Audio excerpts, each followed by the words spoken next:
How's it going, ladies and gentlemen? Welcome into another episode of Suncast. Reagan Harrell with the guy Emmanuel Burrows. Manny, we got a new number one team in men's soccer. We got a new number two team in women's soccer. And we'll start briefly with St. Thomas men's soccer. Manny, this should come to no surprise. The way last season ended, you knew this was going to be a team that came back, bounced back. We've talked a bunch about them. Before we get into Kaiser, because I want to talk a lot about Kaiser here at the top of the episode. As a Bobcat, anything you want to talk about with the men's Bobcat program?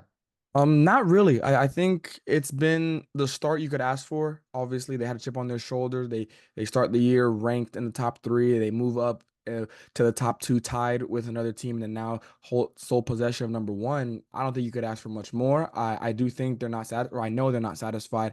I know that they're appreciating the moment, being the first St. Thomas program to ever be in the ranked number one in the NAIA polls. That's definitely a big accomplishment, and rightfully so. I think men's soccer has been the example for excellence, consistency throughout Coach Felix's time there. So I'm just grateful that the Bobcats got that recognition, and I'm excited to see where it goes into conference and beyond. We got talk about a team that's got to be really happy with the way things are going right now down there in South Florida on the football pitch or soccer pitch, to say. Football, can say football. Our overseas folks will love that. They'll love that. They'll love the Southern accent calling soccer football, holiday, everything. Absolutely. But let's talk about it. The Kaiser Seahawks, man, we said it at the beginning of the year. You especially were all over it. This looks like a world beater team. Top team in the country is the Cumberland Patriots. Look, they won national title. Fair. They can still be the number one team in the country. I got no problem with it. But man, this looks like the best, one of the best teams in the country.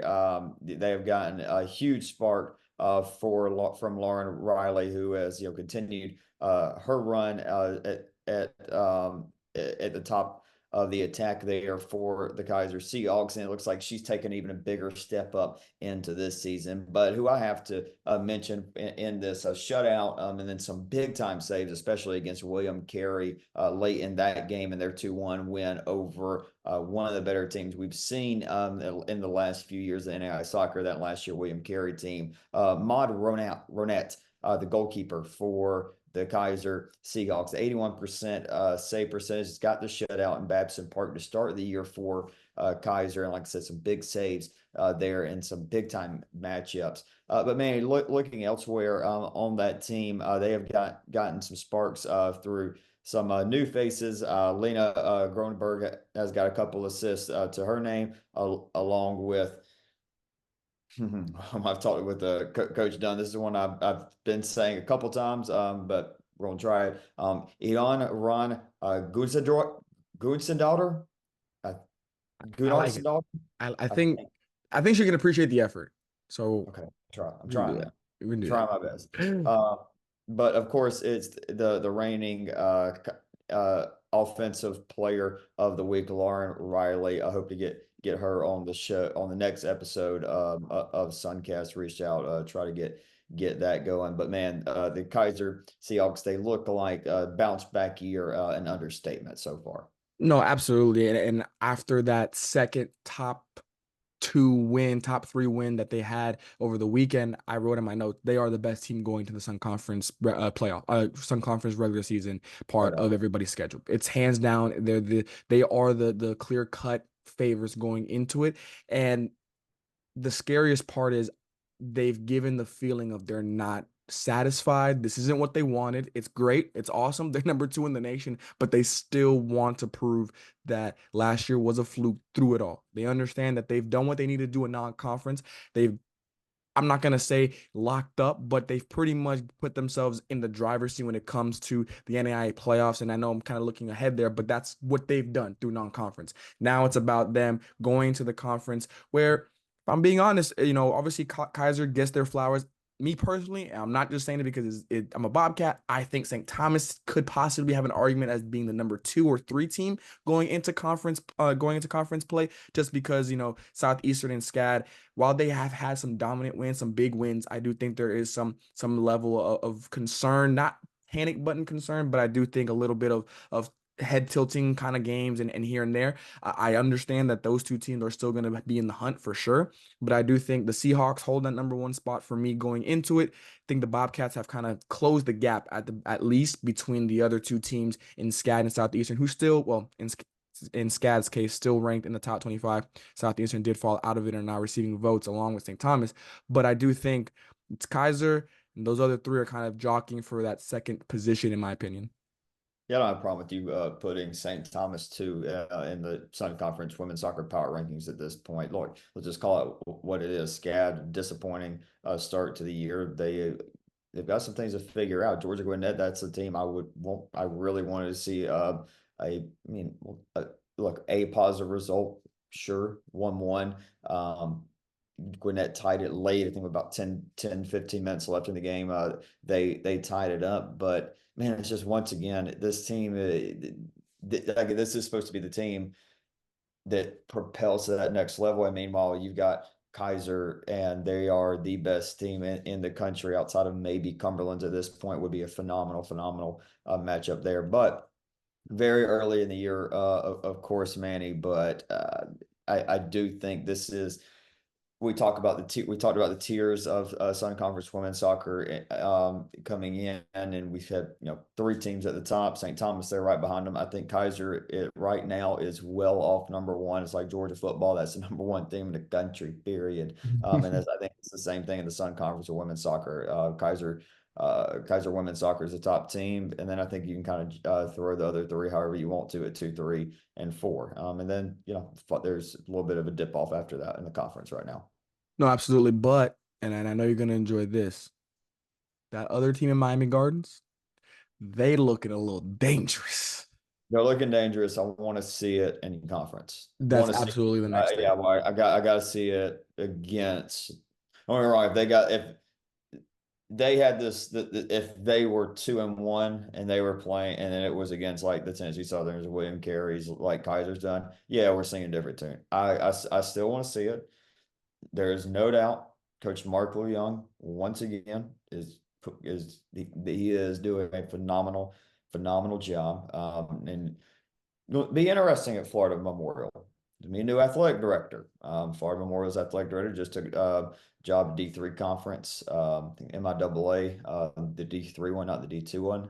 That's right. But we've seen phenomenal growth of Florida Memorial over the last few years. We'll see if they continue to build that momentum, but there's no doubt Mark Young is built on that momentum very well. But yeah, Manny, men's soccer wise, than other than St. Thomas, we can stick there in Miami Gardens. Again, positive result for Florida Memorial men's soccer, who looks like they're another team on the come up there in Lions country. No, they are. And obviously that initial season opener was not what they wanted, but you bounce back against number 22 at the time, FNU team that, if I'm being honest, I do think FNU's had a little bit of a sputter throughout the year. They've dropped a lot of their top 25 matchups. Obviously, they lost to the Lions in dramatic fashion, but you credit the Lions. That says a lot of their grit, a lot of their ability to. What I took away from that game was their quality over quantity. If you looked at the numbers in that game against Florida National, which I think has been their best game to this point, 25 shots for Florida National, 16 wrong goal. The Lions only had 6 shots and 4 of them wrong goals. So to come out of that 3-2 in dramatic fashion, then the 79th minute, that says a lot to the Lions' credit. And I think if they can build on that, I do think they're going to be a team where you can't necessarily expect them to thrive by just putting up a lot of shots, testing the goalie throughout the game. You got to take your opportunities when they come. I do think they're going to be another team that's a little gritty. I mean, in that game alone, you had 13 cards. FMU did have 1 red, while FNU had 2, and I think that ended up becoming a big factor. But overall, I do think the Lions, they took their initial lumps in that season opener. I think that Florida National game kind of put them back on track, and now I think going into conference play, they will be a formidable team, to say the least. Yeah, looking elsewhere, what just went final, Southeastern takes down former Sun Conference foe, the Thomas Nighthawks on the road, 4-2. Good win for Coach Roberts and company. The Fire getting a nice non-conference win. As we record, currently 1-0 St. Thomas over Berry. We sung the praises of Kaiser men's soccer. I'm sorry, women's soccer. Men's soccer, a little bit of a tough start to the year there. For them, really got punched in the mouth against Cumberland's Patriots. A good team, but Manny, I would have liked to have seen a little better result. Obviously, start of the year, first game for the Seahawks, but you worried at all about Coach Odom and company, or is it just early year they're going to get going? I think it's earlier to it's kind of weird for me to say, but I have always got the feeling with Kaiser men's soccer, they get better as the season goes on. Obviously, to say that of a former national champion is kind of a little crazy, but that's always the feel I've gotten with men's soccer. They might have a slow start, they might not seem like they're going on the right track, but before you know it, you blink and they're in the conference tournament on the road and doing some big things and making some big moves. So I think Kaiser Seahawks, if they were to continue into conference play, I'll start to, look for that panic button. But for right now, I think they squarely understand that that wasn't their best non-conference run. They need to definitely step up, and I think they will do that early on here in conference play. Well, speaking, we talked a good bit about Kaiser and St. Thomas. Let's take a look over at volleyball as it stands right now. St. Thomas, after winning the first two sets, first one pretty handily, 25-16, the second one 25-23. They get blown out in the third set, 25-14. And Manny, we just have Coach Whitney Batto has just called a timeout as Kaiser leads 15-12 in the fourth set. So hopefully that game will go final before we get done recording. We had a couple of sweeps, no surprises here. Weber 3-0 against Warner. Credit to Weber, battled through a very, very difficult non-conference. You could say probably the toughest non-conference schedule outside of I would say definitely St. Thomas's, maybe Kaiser's. And then the same thing for Ave Maria, who after a 1-8 start, 1-9 start, they just picked up their second conference win. They're now 2-1 in conference play, sweeping Florida Memorial 3-0. Just looking at those real quick. Manny, what else? Anything else you want to hit on soccer, volleyball wise?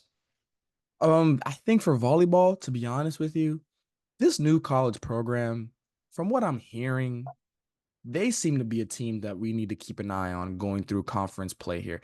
They're obviously playing Southeastern right now on the road. They dropped the first two, took the third, but these set counts 25-21 in the first, 25-19 in the second, and 20-25 in the third, the one that they won.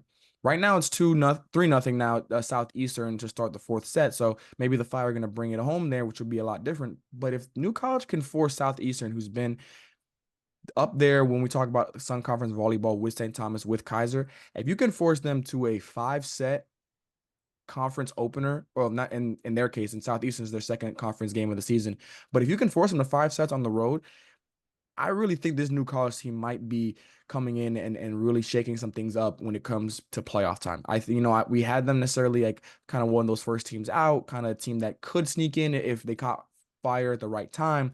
But now, or maybe I could even start seeing them as a playoff lock. Like I think they've gotten that much just from what I'm hearing, from what I'm seeing. Obviously, they do have one Southern Conference win already against Ave, I believe. So correct me on that one. To fight with the Fire on the road, that's not an easy thing to do. And again, they're down 2-1 right now, but those other two counts were not blowouts. They were not dominant wins by Southeastern. They had to fight for that one. So this new college team has really got my interest throughout this conference run here. Was hoping we get a little bit deeper into this fourth set. Manny, just looking ahead, I want to at least finish up this fourth set with Kaiser and St. Thomas before we send it into you and Josh talking a little Sun Conference football. I'll just ask you because I just want to hear it from you and then just hear you talk about that St. Thomas football team against Louisiana Christian. You were there on the call for it. Just tell me a little bit about that game. I'm sure the people have already heard it, so it's maybe a re-listen, but just want to hear it from you. For me, it was not the game that, and I'll try to keep it obviously like brief so that way, Josh and I can really dive into it here in a minute. But for me, it was not what I expected in the best ways, obviously for St. Thomas. Josh and I fully predicted a tough game that maybe at the end would open up. But the Bobcats came out, and it was the defense for me. It's been the defense around the entire conference, from St. Thomas to Southeastern to you guys at Weber. Like everybody, to me, the defense has really been top notch to something that I think is going to continue throughout conference. And Bobcats strike first. So Rontavius gets that first touchdown, and I'm like, okay, now what is going to happen on offense for Louisiana Christian? How is the defense for the Bobcats going to start out this game? And you force a 3-and-out to start that, and it just kept snowballing from there. Interceptions, sacks. It was all working for St. Thomas. However, I will say realistically, that game was over at halftime. So while it was a great win for St. Thomas, and I'm not taking anything away from them, I'm sure they realized that that isn't going to be the preview, or that's not a preview for what's about to come this weekend, let alone the rest of the season when you've got your Kaisers, your Florida Memorials, your Webbers, and all these teams who are gunning for you. I do think Louisiana Christian, first year head coach, a lot of turnover there. They had a great year last year, but I don't think that they've transitioned to it well. It was also their first game of the season, long drive from Louisiana and all this, travel and all this kind of stuff. So at the end of the day, St. Thomas did what they were supposed to do. They got into the top 10 in the football polls in the NAIA. So credit to them, a team that definitely deserves it. But I know that they aren't necessarily patting their backs for what took place last Saturday. And more so, to be honest, I think they're happy just to get by it and start focusing on St. Xavier for this weekend. Yeah, it's gonna be a great, great game. I talked with Corey over at the Night Football earlier this week. He's really waiting to see what he's really wanting to see what St. Thomas does there. Meanwhile, though, down in West Palm Beach, it looks like this game could be heading to a fifth set, Manny. It is 21 now, up now 21-17, so don't count the Bobcats out quite yet. But Kaiser 4 points away to possibly handing the Bobcats obviously be 15 points away at least, but then could possibly be handing the Bobcats their first loss of the season. Manny, how many times have the Bobcats been in 5 sets? Once, twice so far This year? season, I know once for sure when they went against Benedict. No, excuse me. They went in the Kaiser tournament. They did have one. They had just one against Mobile. So I would say at least two, no more than three though. So, St. Thomas not really used to being in these types of sets. I do see from the stats here, I don't see. 22-17 now. Yes, and looking from the stats, I think the biggest thing right now for me, and this is a credit to Kaiser, it's the evenness of the kill count right now. Obviously Mackenzie Pryor, I know was going to be, and just because she's been attacker of the week in the Sun Conference for what feels like every other week at least, she's only has 11 kills. It's Silva, it's Francie, it's these other Seahawks that are really kind of coming alive here and putting the Bobcats on their back foot. In their case, Sanaa Dennis leads with them with 16 as of right now, Carolina Cruz, and then you kind of fall off with Taylor Barnes and Hope Levy Gaskin with 8 kills apiece. I think the Bobcats, this is their first real test. This is their first real test, and understandably so. They dropped this game. I'm not gonna say they're gonna drop out of the top 25, but you do have to imagine they're gonna fall back a ways, and it's hard to get back into it, even though Kaiser is right now receiving the votes. And if they win this one, it puts them in great position to possibly even sneak into that 25th, 24 spot. That's what I'm thinking about, man. You just said drop out of the top. You meant St. Thomas drop out of the top 10?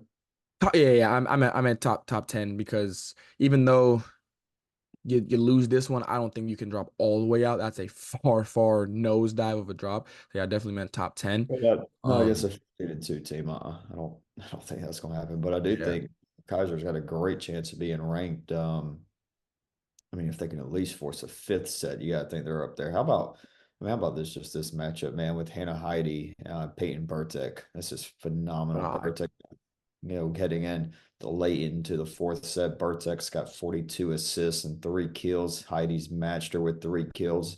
It's got 34 assists. Does have 2 errors, but also has matched that with a pair of aces, 4 total blocks. God, man, they're just two phenomenal setters here in this conference. No, absolutely. And I think, we're going to talk a lot about St. Thomas and Kaiser, and rightfully so, the top two in the conference right now, and will probably be the top two throughout the conference. But I have seen some games, from Weber again, like you said, and I fully agree. their record does not show the type of team they are. They had a very tough non-conference play, and they competed. They actually got a win against Texas Wesleyan, who was receiving votes at the time. So they were doing a great job of fighting, and Coach D did that on purpose to play against the St. Thomas of the world, to play against the Kaisers in the Southeasterns, who right now those are the teams that have a target on their back, and rightfully so. You know, you have the Warner Royals, who's kind of struggled obviously here, kind of sputtered. Same thing with the Florida Memorial Lions. I think they're all just trying to find their footing right now. I think Ave is another one where I'm a little disappointed at the start. I don't think they even saw that they were going to be 2-9 through 11 games so far of conference of the season, but still a long ways to go. We're just now starting the first run through the sun, obviously, for everybody. So I'm excited to see where things go from here throughout the next few weeks or so. And there it is. Kaiser does Yeah. it. Yep. Mackenzie Pryor. All right, we're To a into the set fifth set. five. Wow. I have to tune into that one once we get off here. Yeah, absolutely. That's Well, let's do that. Let's hop off. Let's watch that fifth set. And then yeah, let people hear you and Josh talk a little Sun Conference football. Sounds like a plan. All right, we'll kick it over now. JB and Now, MB. folks, joining us here on Suncast, a very special guest that everybody knows, Mr. Josh, talking a lot of Sun Conference football after a busy weekend. Obviously, we're recording this on Tuesday, so we are going to be talking a little bit about those new polls that came out. One movement, something that kind of stayed for one of the teams in the conference, but the new top 10 team in the Sun Conference for football. But before that, Josh, how excited were you for after all this football that we had this past weekend? I mean, there was so much good games going on. Just what was your initial takeaway from the entire weekend? Well, first things first, I mean, we talked about a close game happening in Miami Gardens, but that was not the case. St. Thomas from the word go threw up all over the scoreboard. Great game, balanced. Wasn't just Tay. A lot of new, not want to say new names, but new contributors to that team and that big win, a top 25 win, make that. I was really impressed with them. Um, and I was also I was slightly impressed with Warner, man. I mean, that's a tough opponent, and 35-0 might look bad, but it's a little bit better than one may think. So we'll get into a little bit of that in a little bit. But I was really impressed with St. Thomas, though. Shocker. No, I mean, absolutely. And I think that's the perfect place to start. Obviously, the newest top 10 team in the nation when it comes to NAIA football, St. Thomas cracking the 10th spot in the latest polls that came out. I was a little I'm not gonna say I was shocked because again, when you beat a team like that the way they did, and technically their home opener, their season opener because of rain delay the week before, wasn't surprised, but I was still kind of weary just because it was technically a 12 versus 22 matchup. So we weren't necessarily expecting that close of a game, maybe at the end. But the fact that the Bobcats came out from the jump, and we mentioned it in the preview and review of last week, the defense was what did it. The defense is where the Bobcats really made their mark. You know, Nick Angler had a big sack and early in the game that kind of set the tone. We had two interceptions, including a pick six by Caleb Walker, who ended up being the Sun Conference Defensive Player of the Week. Bobcat defense would really stood out for me. And obviously in the 56-10 final score, it's kind of an easy thing to say. 1000%. And those two names you said, I have them written down right here. You know, of my highlighted players for the game. It's funny you said that about the defense, and we didn't think it would be this strong. You know, I mean, we definitely thought it was going to keep them in the game, obviously, and help them win. But to pitch a 56-10, I mean, that's impressive as it gets against a top 25 opponent. You know, you're going to be able to rely on that high potent offense, balanced offense. Now looking at it, you know, they can keep that up. I mean, St. Thomas might be looking at a championship round against the Kaiser Seahawks. So, I mean, that would be pretty cool if you ask me. No, absolutely. And we got to talk a little bit about this offense because it was understandably so. Even though it is the Ratavius Farmer show, at the end of the day, that is what the Bobcats kind of pride themselves on. He had the first three touchdowns of the game. He had the first touchdown of the game. He ended up with 20 carries for 130 yards with those three TDs. Keely Watson behind center, 12 of 18, 253 yards, two TDs, including a rushing TD. Where else in the offense were you most excited? Were you most surprised by? Was it Keely? Was it the receiving? What was the other part of the offense that surprised you the most? I was really impressed with Keely Watson because a lot of the box scores, if you look at last year, he wasn't as involved. There was a lot of their offense was carried by Rontavious, like you were saying. But obviously, so Keely Watson, great day. You mentioned some of his stats. Didn't turn the ball over. That's a big one. And number two, I mean, you had two tailbacks, Jakari Brown, 10 carries for 52 yards. That's productive. And Reggie Foster, 7 carries for 30 yards and a touchdown. And to go along with that, the receiver David Hayes, 5 for 123 and a touchdown. Big day for Mr. Hayes. But 56 points. Everyone looks at that, takes a peek at the box score, and like, yeah, they play well on offense. 28 points in the first quarter, up 49-0 at halftime. The game was over at halftime. Game was over at the first quarter, really. But that defense, man, Nick Engler, 3 total tackles with 1.5 sacks. And Kendall Wilson, 7 total tackles with a sack and 1.5 tackles for loss. And Caleb Walker, 4 total tackles, 2 interceptions, 1 going to the house. So that defense came to play. Louisiana Christian couldn't really get anything going. Maybe some garbage, like 49-0 in the first half, maybe some garbage points there. You know, St. Thomas throwing in some backups or some reserve players to, you know, games already at hand. So, you know, give some guys some other reps, but that defense came to play. But yeah, man, St. Thomas was nothing short of impressive.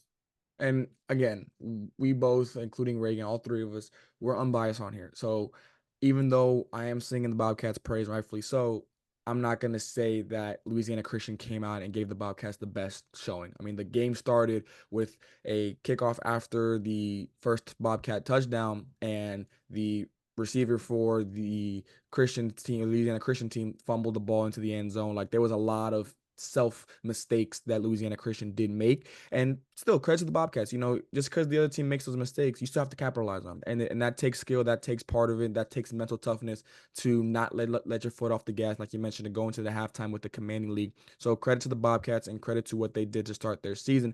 We'll go from one Miami Gardens team to the other in the Big Cat Classic. Florida Memorial handles business against Edward Waters. Josh, what was your takeaway from the Lions winning their 3rd straight Big Cat Classic against Edward Waters? Walter Wilbon. That's it. That's it. Simple as that. 21 carries, 170 yards, and 4 touchdowns.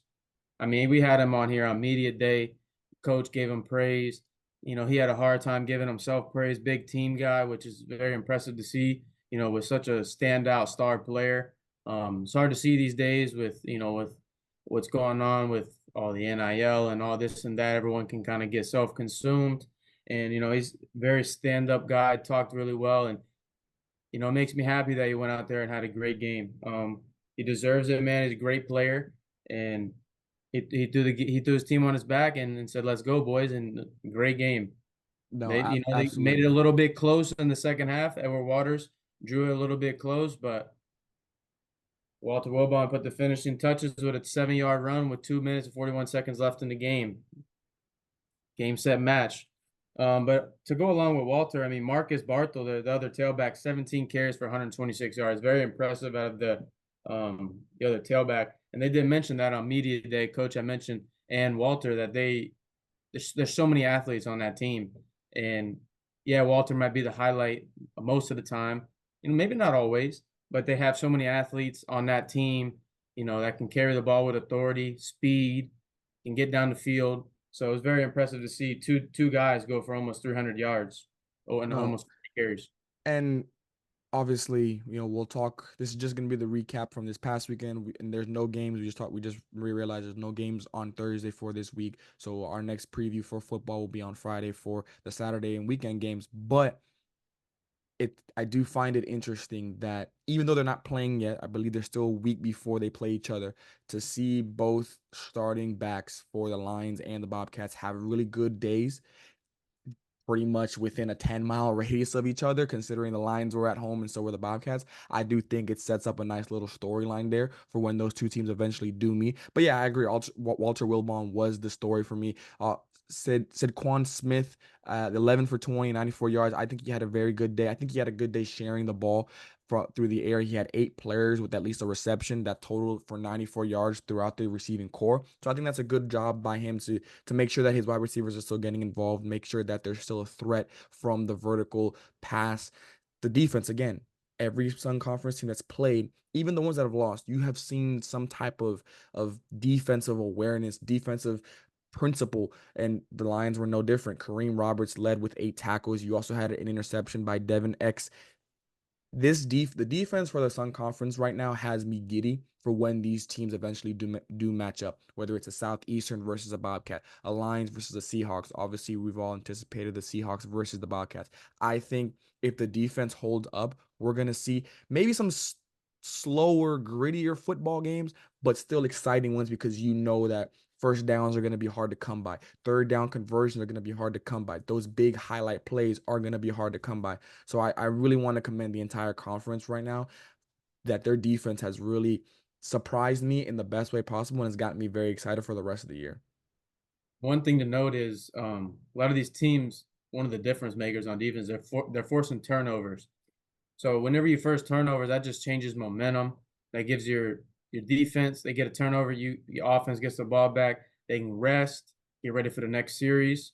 You know, points off turnover, that's a huge stat in college football. And I mean, St. Thomas took one back to the house. Florida Morrow had an interception. Turnover, that's just a huge thing in this sport because it really just takes the life out of a team, a drive, a half, a quarter, whatever the case may be. Those turnovers are huge, and whenever you can force them at a frequent rate, you're going to be in business. No, absolutely. And again, we even go back to the first week, Southeastern had a couple, I believe, to the crib for some pick sixes. So the athletes that, we see on offense, we're seeing them now on defense, and it's going to be very, very scary when these Southern Conference Titans all meet up and everything starts really getting underway with conference play. Unfortunately, though, there were 2 teams that were on the other end of the win-loss column. We'll start with the Warner Royals losing their matchup to Stetson. Obviously, the score at the end is not what the Royals wanted, but I know you're higher on the outcome than most people are. So yeah, I mean, first quarter 0-0, hanging tough early, similar to when Ave played Stetson. It was a close game in the first half. It was only 14-0 at halftime. I mean, against a team who is 100% bigger, faster, stronger than you, almost without a doubt, and you're hanging in there, 14-0 at half. Yeah, 35-0. Probably got tired. Probably got out strength, out everything. They kind of caught up to him in terms of the talent difference and that thing. But to know, I mean, Clyde Holland a good day on the ground, 11 carries for 80 yards against a much better defense than they'll probably face the rest of the year. Then you had Kelson Moreau, 9 tackles, and then they forced 2 turnovers, which is interesting to see. Yeah, it was 35-0, but their defense, they did force turnovers. So, you take that approach into your Sun Conference schedule, forcing turnovers might aid you a little bit more than in a game like this. But the fact that they were able to pick off Stetson's quarterback, who did throw for 400 yards and 4 touchdowns, they did pick him off twice. So clearly he's a talented quarterback, and they still find a way to force a couple turnovers, which is probably one of the highlights, in their locker room. That's probably one of the things that they're kind of a positive that they can take out of it. And they only had 1 turnover themselves. So there wasn't a lot of self-destruction there. It was more of just, competition a little too much for them. Hung in there, played hard. Successful on the 11 carries for 80 yards. That's impressive against that kind of team. So whenever I say 35-0 is not really an indicator of how bad or how good it was, I think Warner hung in there. The last time Warner played an FCS opponent, it was like 98-0, I think, against was it Abilene Christian? It was one of those schools out in Texas. I forget the name exactly. But it was embarrassing for Warner and the conference itself because a bunch of teams have played those FCS and Division II opponents and hung in there. Recently just got a victory from Kaiser. So the fact that they kind of cleaned that up and made it a more competitive game shows a lot about the growth of Warner's program and the Sun Conference itself. No, absolutely. And again, sometimes it's about the bigger picture. Sometimes it is about necessarily how we got here than necessarily the end of the game. So I think the points you laid out, and I'm sure that the Warner staff and players kind of see it a little bit more, after you've digested it and look back at the film and those kind of things. On that note, before we get to the final game, I do again want to right? We do technically have 2 top 10 teams in the NAIA polls for football. Kaiser still sitting at 1 after their very impressive win. So definitely want to give the Seahawks their flowers for what they've done to start the year. They're going to get ready for their next game. We'll preview their matchups this week, but definitely wanted to give the reigning NAIA champs their flowers before we continue here. The final game, Weber, Campbellsville. Even though we've been preaching defense, and even in some losses for the conference, you've seen that defense on display. You saw it to a degree with Weber. You know, when you go back to the box score and you look at the breakdown per quarter, it wasn't like Campbellsville was putting up crazy numbers. I think they literally had 1 touchdown per quarter. Like, it was not That like was they it, were yeah. putting up anything They crazy. scored once every quarter. Yeah. So that's good defense. I just think, and I have it in my notes, it was an offensive struggle type of day. Would you agree? Yeah. I 100%. Last few years it's kind of been like that for Weber. It all kind of started with the quarterback play. Couple of turnovers, wasn't very, and a couple guys that I mentioned that they needed to get involved. I felt like, I mean, Savian, get in that he didn't even get a catch. He's one of their better players. He didn't even get a reception. That's probably tough for him to handle. You know, coming back off of an injury last year. 6'4", 6'5", big time wide receiver coming in. You in a game like this on your home turf, and you don't get 1 ball. Maybe there was some targets, but he didn't pull in any receptions. That's tough. I kind of thought Weber would try to get him involved. But they were successful on the ground, capitalized on a Campbellsville miscue. Taylor Scarborough for a touchdown. He has 6 carries for 110 yards. He also added some all-purpose yards receiving as well. But Taylor Scarborough with some good runs and a touchdown. Terry Weems also productive, 12 carries for 50 yards. So Weber can run the ball a little bit, but you know, just against this Campbellsville team who's more air raid, they threw for 350 passing yards. And I'm sorry, I said they had 2. Weber had 2 interceptions. They had 3. So 3 turnovers against a fairly good team in Campbellsville. It can't happen. Can't turn the ball over, especially if you're not forcing any yourself. It doesn't help you at all. You know, 3 turnovers is tough. It's gonna be hard to manage that, especially when you got an offense who's kind of going up and down the field on you. But to highlight some defenders, like we talked about from Weber, who Weber did play some solid defense to an extent. They kind of gave it up in the air, but through the ground, it wasn't bad. Tyron Washington on the defensive line, 7 tackles, a sack, and 2.5 tackles for loss. And Jalen Williams at linebacker, 7 tackles and 1.5 tackles for loss. So that front 7, looks to be strong for Weber. It looks like they struggle in the secondary, which I heard about before the season. There was something they needed to clean up, and it looks like they still have some work to do. But that front 7 is tough, man. I mean, Tyron Washington played nose tackle, and Jalen Williams middle linebacker. I mean, those are two really good players. And when you look at some of these Sun Conference teams, there's a lot of running the football. So that defense may come down the road, may help them out in terms of taking certain teams out of their element. It may force them to go a different route in terms of through the air or, you know, RPO, play action pass. But that normal ground and pound, Weber might be able to snuff out a little bit better than in the past. But all in all, they have to limit the turnovers. That's against any opponent. If you're turning the ball over 3 times, it's not a good recipe for success. No, at all. And obviously, we talked about it in the preview for football. We understand who the top 2 teams are in the conference in St. Thomas and Kaiser. We both kind of split on who we think that dark horse is between the Lions and the Fire. But we both kind of agreed Weber was that next team that if things kind of broke right, it could bounce their way. But like you said, they're in that category of like they cannot make self-imploding mistakes. Those are the ones that are going to hurt them. Because again, 285 total yards for what the conference is right now is not going to work on a game-to-game. And we're not even talking about the top teams. We're talking about any team in the conference. 285 means you're either in a dogfight throughout, or you're probably not going to be on the receiving end of that game. 2 out of 7 on 3rd down conversions, 0 of 2 on 4th down conversions. Those are the plays that are going to start separating these teams. Because at the end of the day, Weber proved, like you mentioned, the running game is going to be there, you know, and I think it was still a lower end for the rush at 178 just because of the way the game was going. I could easily see them getting to the 200s and above 200, but 107 passing is where my eyes really kind of opened up and said, we got to improve on that. And it could be what you mentioned, just get some of your playmakers, some more catches, some more attempts, just see what happens.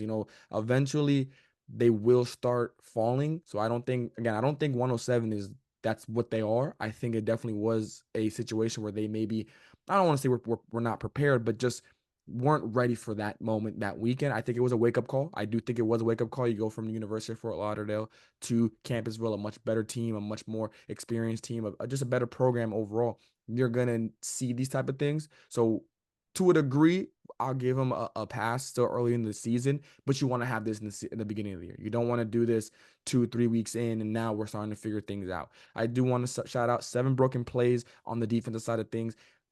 Defense is, again, gonna be the calling card. So for them to be able to relatively hold a pretty good football team to 1 touchdown per quarter, if you go into a game and you told me or you told anybody who's watching and a fan of Weber, hey, they're literally going to score 1 touchdown per quarter, you probably be like, okay, we'll take that. Now it's on our offense to go out and produce. So that's what it came down to. It could have just been one of those days. We'll keep an eye on it for sure. But overall, I do think Weber has a higher ceiling for sure, absolutely. But they need to definitely find that grip, find that chip on their shoulder now, because once conference play starts, which is pretty much right around the corner for some of these teams, it's gonna be a very, very tough kind of change of pace for some of these programs. And we did it last week. Well, I'm gonna do it again for you. You told me that obviously the team for the first official week or week 2 really of Sun Conference football was Kaiser because their big win on Thursday. My question to you is, has that changed for you after this past weekend, or are you still rocking with Kaiser as the team of week 2? I think you got to give it to St. Thomas. I mean, yeah, Kaiser knocked off the Division II opponent in overtime on the road, but 56-10 in a top 25 matchup on your own turf, and just a beautiful, beautiful game for St. Thomas to get things going, moving into another big time game against St. Xavier next week. I think you got to give St. Thomas the game of the week, the team of the week, because they were sound on all aspects of all sides of the ball, offense, defense, special teams. So St. Thomas, I think, has taken the reins. No, and I definitely agree with you. Again, Kaiser probably had I would say Kaiser probably had the biggest statement of the week. Just again, it is a program that turned heads. It's a big win for the Seahawks in a new coaching era. Your first game to try and repeat, defend your national championship. So I think they probably had the statement game, but I would give St. Thomas the team of the week just because, like you mentioned, we were all expecting that game to be a little bit closer than what it was.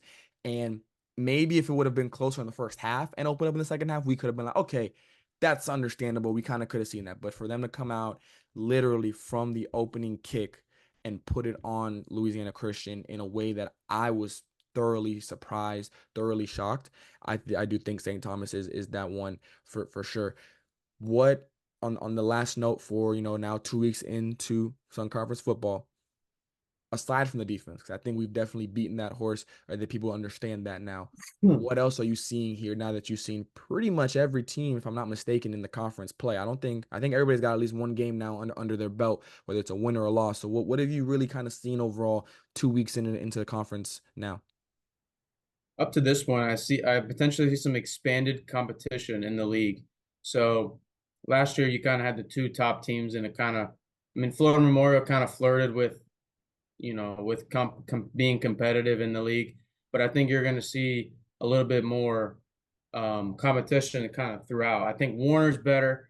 Ave's kind of always that team that's kind of going to show up and spoil someone's season, just kind of go out there and beat somebody. Same with Weber, and then any given day, Weber can go and show up and beat you.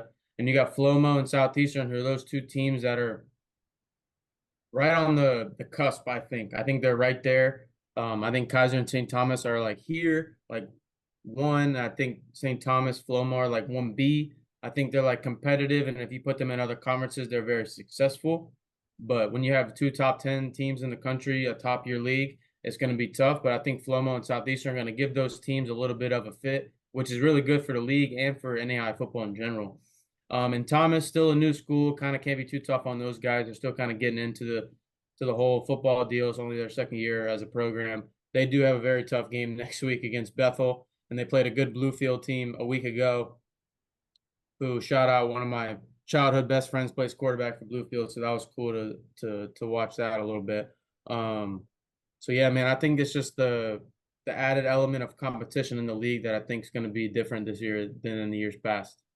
No, I completely can see that and agree with that. You know, for me, it was, aside from the defense, the offense has, it's been overshadowed by the defense. I will say that. I do think the defense has impressed me more, but the offense is no slouch. And like I kind of mentioned, the run game in the Sun Conference might be underrated, if you can believe that, because we know what, you know, the Rontavious Farmers of the world are going to do. We know what the Seahawks offense is going to do, but you see a Walter Wilbon with a great game, 170 yards. You see Weber rush for 178 as a unit. You know, sometimes you look at a run game and you might think it's a specific back that's doing most of the work. But if it's a team, if you can throw in 1, 2, 3 different types of running backs in your offense, whether it's a power, it's a finesse, a speed guy, that can again build up that run game. And now you've got to, as a defensive team, you got to be on your P's and Q's and understand play calls, understand changes, who's in, who's not in, what are we doing for certain coverages.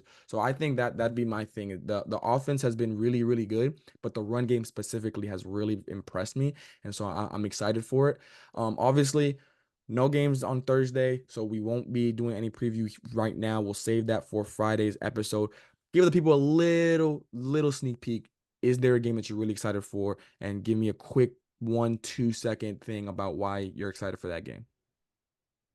I'm really excited for Reinhardt and Southeastern. Southeastern came out guns blazing, take care of Faulkner, powerhouse. They have another one in Reinhardt this week at home this time. Um, Pardon me, they might have been at home the first time. Yeah, they were. Pardon me. Another home game against a powerhouse NAI opponent.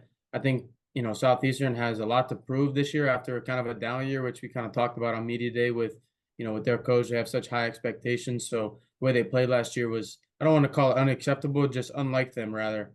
But you know, I think Southeastern is probably jacked up for this game. Home game under lights, 7 p.m. in that cool stadium they got. Just right before they get going in Sun Conference play. I'm sorry, they have another game for Lauderdale, but just their last really tough game before Sun Conference play. It's a statement for them. Put the conference and them on notice. So I'm really excited for Southeastern Reinhardt. Honestly, I think that's a perfect way to end it because I wasn't even ready for that pick. You caught me out of left field with that one. I'm saying it's not a good pick. I think it's a perfect pick, but I was for sure thinking you was gonna go with Saint Xavier and Saint Thomas. You know what? This is why Josh is the football guy, and I'm just here to help whenever I can. Well, it's tough because I mean, that's a good game. Newberry Kaiser is a good game. Southeastern Reinhardt, those three are all good games. Something to note in week 4, Ave Maria plays at Dayton. That's interesting. A Division I opponent. That's interesting. That's cool. I'm really interested to see how You've that piqued goes. Josh's interest, guys. You've piqued his interest. You can see it in his eyes. He's Neat. That's he's neat. locked in now. Not to go too far ahead. Southeastern Hey, Reinhardt. 2 weeks and we're already itching for what's the next game? What we can sit here all night and just keep going for the entire season, do it all again in the next episode if we really wanted to. But nah, Josh, great job already through 2 weeks. I'm sure the people are at home are enjoying this, are enjoying what we're doing with all of it. So great job with it. You got any last cues before we send people into the midweek here? Nothing too much. Just like I always say, go Sun Conference, and I hope they keep it going and put us on the map. Absolutely. Hopefully, Reagan and I can work on something. We might be trying to get an interview for you guys for that later episode this week. If not, be ready for that episode to be kind of recap the midweek sports and as well as preview the weekend. Until then, we'll see you all on the next one.